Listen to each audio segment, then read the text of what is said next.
ndondogora cyane ariko sindondogora cyane. Yesu ashimwe cyane. Sinza ninaga hano simbizi nakuriye muri sepake ariko hari abasepake babizi n'ubushagasha bwanje akonga kubiyemo.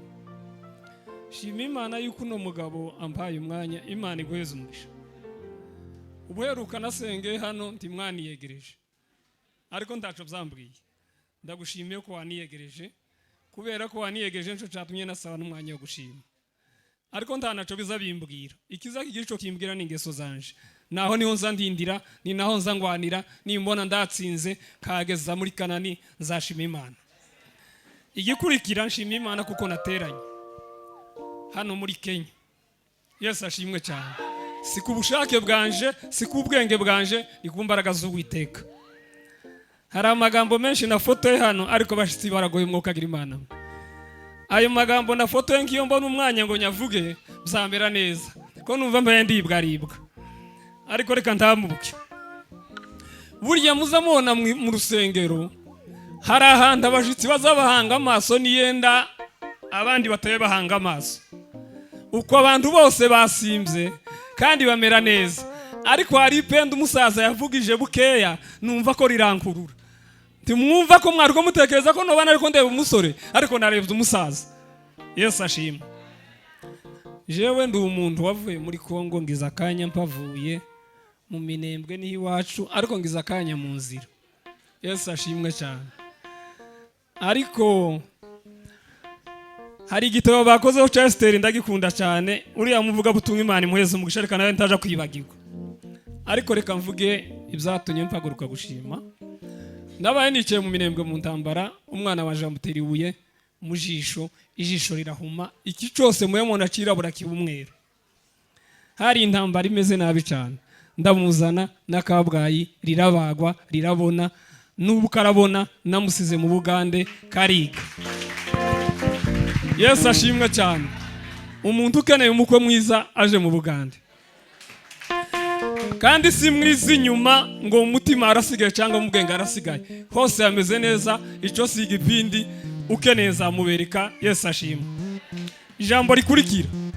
Mu rugenzi rwanje nagize ikibazo. Umuvuga butumwa yavuze amagambo menshi yatumye nubu Imana izampeza umwanya nongere navuge. Nagize ikibazo muri ugo rugenzi barambo. Bambo mfite uwo mwana. Ko murantegera ariko. Ibyumweru bibiri. Ibyumweru bibishize maze gutanga $700 umugozi nari ndimwo bitaye bikunda. Ndi muri prison saa 8 nijoro ndasenga. Iryo sengesho nawe urifata. Ndavuga ngo Mana, kuva mvuye mu nda ya mama zera kugeza uyu munsi ndi muri no prison. Ntabwo ndatekereza kugambana undi mwana w'umuntu. Nimba ubizuzi byose, nimba uzi yuko hari umuntu nagambaniye ngume muno. Ariko nimba uzi ko nta muntu ndagambanira, ejo kare nzave muno. Ndaryama mu kanya gato haza udutotsi. Nama mbona gahunda yose y'ukuntu mvamwo. Bukeye saa 9 simpa mbesha. Saa 9 ndagenda mpagara ku muryango wa prison. Abandi barambaze ngo se hari uhagaze nibite byawe ko atari ushinzwe guhagara ku mwanya uri hariya. Ndababwira ngo none ndavamo. Mu kanya gatoya barampamagara ngo ninsohoke. Ndasohoka mvamwo nubu ko murambona. Yesu ashimwe cyane. Umumama umwe ejo bundi yaravuze sine nasenze ngo yari yaranze kubabarira umuntu umwe ngo arangize ikibazo yari afite cyanga gusubizwa. Bukeye haza umuntu w'Imana aramubwira ngo kubera kwanga kubabarira naka ngo nico catumye ikibazo cawe kidasubizwa. None aha wicaye muri mwebwe singiye kuvuga ijambo ry'Imana. Kirya wanze kubabarira, kirya kibuzo uzukora niyenda cota umutava muri prison, niyenda cota umudake muri bakira kibazo. Iyo ni message ndatambutse. Shima Imana kuko nakandagiye hano hari harananiye kandi mfite impamvu ituma pakandagira. Nta muhungu muzamubona umugwaye wo mu mutwe w'umusore wirabusa nanje. Urya ni mwene mama. Ko murantegera? Timoye mona dusa. Urya mwana yubatse ubutayi yimze umwobo w'ubutaya ugeza. Ko murakurikira? Umwoba ugeza. aravuga ngo ndashaka ko iwacu haba ubutayu, ngo arangiza afatwa n'irango araragwara. Aho harimo amakuru. Murumuna we aravuga ngo kubera iki kintu kibaye naje ndabwubaka bwuzure. Arabwubaka buruzura, ngo agera apsatura amadafari, arasakara n'amanjanja. Iyo nzu yatabaye abantu benshi bahunze n'ubu ko barayisengeramo. Yesu ashimwe. None mwebwe muri nkana, muri abagabo bahagarara Imana kuri no musozi, bari nk'abasaza nk'abariye. Umuntu wese message nta franga asabye, nuzoza uja kuryama uzuvuga ngo uriya muntu wakoreye Imana mukure muri ura muhanda. Yari umusore ukomeye, yarazi kuvuga, yagira ubwenge bw'ishuri, yari afite n'uwo mugambi. Ico nico kintu nsabye, sindagusabye amafaranga, nasabye iyo sengesho. Igikurikira, hari akantu bavuze ko muri Esteri gatuma nibuka amagambo abiri.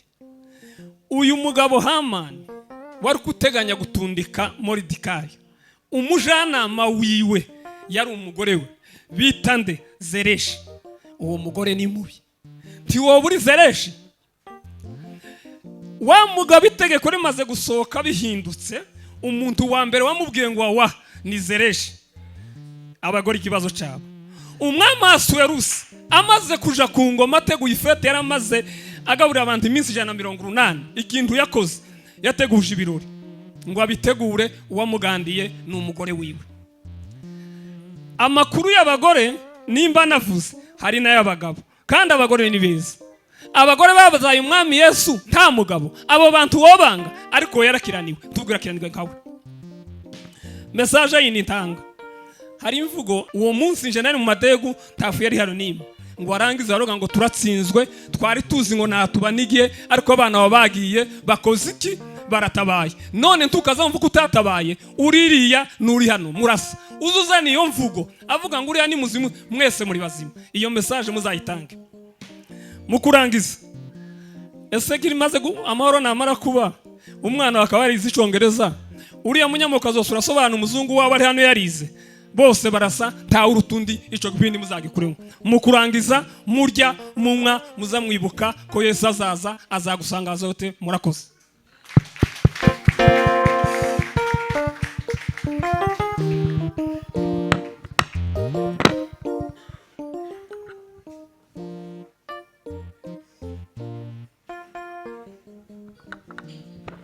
Bwana sifiwe. Bwana sifiwe. Haleluya. Takindi Imana izirya n'amashimwe, niko twabivuze iwacu aho twiriwe. Ariko pastor, ndabakunda n'ubundi. Ariko kandi mwebwe ni 50-50. Hari umusaza, je pense sinzanda azayicara nkariya ndawasenze. Uriya ni inshuti nakuye muri iri kanisa ryanyu. Mwamumenye, kunda gusirimba. Uwo musaza mwamubonye, uriya ni number 1. Ejo twaravuganye muri ensemble ati dutaramire hano, none do sinzi aho yagiye.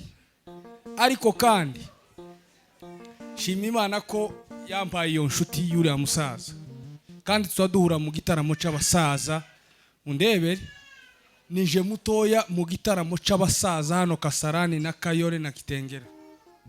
Abasaza baraha baba muri ico gitaramo nabahamye jewe, kandi barambwiye ngo urubyiruko tungana nago ruzoza ruza, niyo mpamvu naje, kandi sinanaguhamagaye. Amen. Nimuntegere. Amen. Ariko uyu mugabi we yarabirangije kuva mu minembwe agahurukana akavuga amagambo nkaya, udafite amatwi yo kumva nyina. Amen. Amen. Ese kumvuze nabi? Sawa. Narebye mbona mufite abacuranzi nka 3. Timwoduha umwe hariya hepfo. Uwo muduha tuzoza tumuriha. Ndi mu bantu baza bariha umucuranzi wacu jewe muco. Kandi urebe kana kagabone navuze ngo kaze dutarame hano, gakubita umuziki twishimira Imana. Sinzi yo yagiye. kandi kubera ukuntu asigaye ngarariza twapanga na gahunda kamagira gushya tugiye kumuhikonje. Amen. Amen. Amen. Ariko tituzomukuraho, birashoboka ko ari umwana wa hano iwanyu, tituzomukuraho. Yego, shima Imana ko yaturinze kuva mu cyumweru gishize ukageza none. Je n'umuryango wanje n'abana banje n'umuryango wose na data na mama, ndacagira data na mukecuru na abasore pe, ndebye nko mu myaka bongana n'uyu musaza. Amen. Uko nukuri barahari. Ishene yanyu ya YouTube muze kuyinoherezaga, nzoza mbohereza iwacu nabo babakurikirane. Umushe mucogaje nababwiye ko hari ahantu nabonye kanisa rigira umwuka, kandi imanza mbataka amafuti, Imana imbabarire. Ariko kandi ibyo nje nabasoromyeho, abantu bafite impano muri mwebwe, hari bamwe ga batazizi pipipi mu gicuku n'ink'ibyaba imodoka bya kera ruguru. Ariko hano muri iri kanisa ryanyu hariho igisima gikomeye cyane gituma gikwega abantu. Amen. Ndebera nasize amakanisi yo hijya muri ensemble yavuye umuntu uvuye i Kigali karakora igitangaza, numva ko nozana kubera iki tutobiha agaciro. Rero njewe ngiye gusenga Imana kuko nateranye hano nisanga uriya mugabo arabirangije avuza ibintu byose, numva naje aramvugiye. Shima Imana ko nta gikuba cyacitse mu muhana wa Kasarani, nta wapfuye. Naho gupfusha ko birashoboka ko nawe wapfushije muri iki cyumweru gishize nkanje nabuze kaka, ariko nimukomere twese niyo nzira sokoze. Amen. Rero ngiye kubwira Imana ngo Mana, ikindi nari nsize bayobozi, uwo musaza ndamwiteguye iwacu kutubwira ubutumwa wa musaza. Nta muntu w'Imana uzugira ibanga, muzamuhe uruhusha zose, ndabasabye muzamuhe n'abandi nka batatu. Iwacu turi bakeya, ariko mu bukeha bwacu dufite ibyiringiro byo kubona Imana. Shimira Imana uriya mugabo murumuna wawe tugiye kumusengera, nje turaturanye. Hari igihe azambwira nk'amagambo nkumva ameze nk'umusirikare, ikindi gihe nkabati aya mapepo wamuroze nawe yari yamukarikiye. Ariko kandi dufite Imana iruta bariye, dufite Imana iruta amapepo. Amen. Ukumvuze nabi